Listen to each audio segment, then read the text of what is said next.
Assalamualaikum warahmatullahi wabarakatuh. Perkenalkan, nama saya Habibur Rahman Alza dari jurusan Sistem Informasi SI 22B. Di sini saya akan menjelaskan tentang sampling analog, digital, dan proses konvolusi digital dan media baru. Nah, di sini juga saya akan menjelaskan introduction ADC dan DAC. Apa yang disebut dengan ADC dan DAC? ADC adalah analog to digital converter, sedangkan DAC digital to analog converter adalah dua komponen yang penting dalam pemrosesan sinyal dan elektronika yang memungkinkan perangkat digital berinteraksi dengan dunia analog dan sebaliknya. Berikut adalah pengantar singkat tentang ADC dan DAC. ADC analog to digital converter adalah perangkat yang digunakan untuk mengubah sinyal analog menjadi sinyal digital. Ini mengukur besar analog seperti tegangan atau arus dengan mengkonversinya menjadi bentuk digital yang terdiri dari angka-angka biner 0 dan 1. Prosesnya konversi ini disebut sampling dengan quantization. Dan DAC juga, digital to analog converter, adalah perangkat yang melakukan kebalikan dari ADC. Ini mengambil data digital dan mengubahnya menjadi sinyal analog. Proses ini sering disebut reconstruction atau reconstruction filtering. Di sini juga saya akan menjelaskan tentang perbedaan antara sistem analog sinyal dan sistem digital sinyal. Apa yang membedakan dengan dua jenis itu yaitu pertama ada representasi sinyal. Dalam sistem analog, mempresentasikan data atau sinyal dalam bentuk kontinu di mana data berfluktuasi secara berkelanjutan dalam rentang tertentu. Contohnya ada gelombang suara yang dapat mengambil nilai-nilai beragam dalam spektrum frekuensi dan amplitudo. Dalam sistem digital merepresentasikan data atau sinyal dalam bentuk diskrit atau digital, di mana data direpresentasikan sebagai serangkaian angka atau digit.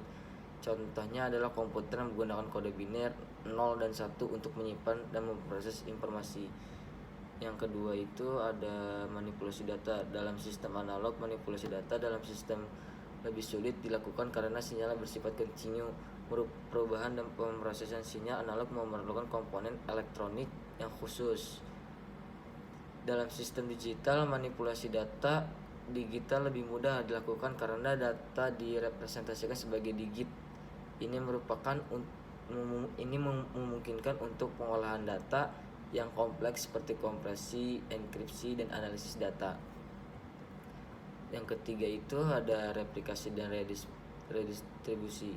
Dalam sistem analog, replikasi sinyal analog dapat menghasilkan salinan yang mungkin memiliki kualitas yang lebih rendah dibandingkan dengan salinan asli. Sedangkan dalam sistem digitalnya, data digital dapat direplikasi tanpa kehilangan kualitas.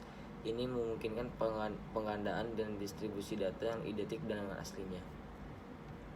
Di sini juga ada sampling, adalah proses pengambilan sejumlah titik atau contoh dari suatu sinyal atau data yang bersifat kontinu dan dalam interval waktu atau ruang tertentu. Tujuan utama dari sampling adalah untuk mengubah sinyal analog menjadi sinyal digital yang dapat diolah dan disimpan oleh komputer atau perangkat digital lainnya. Di sini ada rumus konvolusi diskrit dalam domain waktu diskrit untuk dalam urutan sebagai berikut. Rumus ini ada urutan hasil konvolusi antara Fn dan Gn. Fn dan Gn adalah urutan yang akan dikonvolusi. N adalah indeks urutan digunakan untuk menggambarkan urutan konvolusi. K adalah indeks yang digunakan dalam penjumlahan konvolusi dan dapat berjalan dari negatif tak terhingga hingga positif tak terhingga.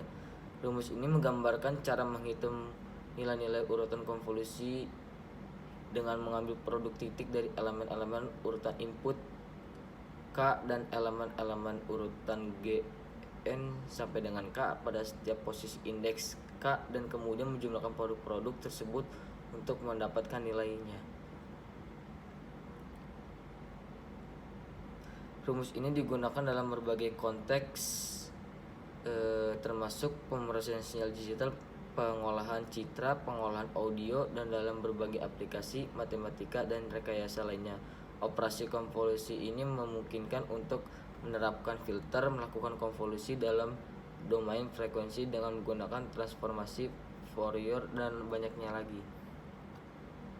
Nah, di sini ada proses konvolusi dari urutan 1 sampai 2. Paling saya sedikit menjelaskan di sini. Kita akan menghitung dari FGN dengan membatasi nilai indeks dari 1 sampai 2. Kemudian kita akan menghitung lagi kembali dengan FG2. Kemudian kita dapat menghitung lagi dengan cara yang serupa. Di sini juga ada contoh grafik sampling pada gambar di samping dari 1 sampai 2. Sekian dari saya. Wassalamualaikum warahmatullahi wabarakatuh.